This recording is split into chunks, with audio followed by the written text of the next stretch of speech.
Andito na naman ay inyong pobreng lakwatsera. Sao man hindi man yun pwedeng dito mulakaw eh. Kumakati talaga yung paa at sumasakit yung dughan. Paano naman oy? Nahala, igagala na lang natin. Baka bigla na lang akong titirik sa bahay sa kakakumpyo. Kaya tara na, let's bagets! Let's go! Dito naman tayo ngayon sa Lava Beds Monument.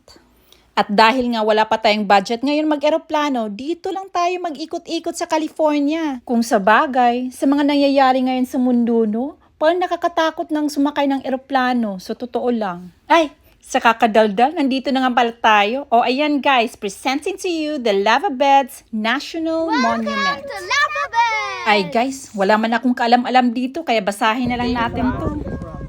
You are standing on the northern part of the Geologic Force National. Kelly, you don't wanna fall down, right? Oh, narinig niyo. That's my little girl. Pakanta-kanta lang. Christian song pa. Anyway guys, sabi ni Google, this preserves the volcanic landscape daw. So naday bulkan diri sa una. Nalibuto. Squirrel bread. Where? Daddy, you're gonna fall! Hala, uy. Si Brent nagbisaya, hala uy. Oh, siya na guys. Explore muna namin to. Follow us for more adventures. Char. Promote din pag may time. And the kids got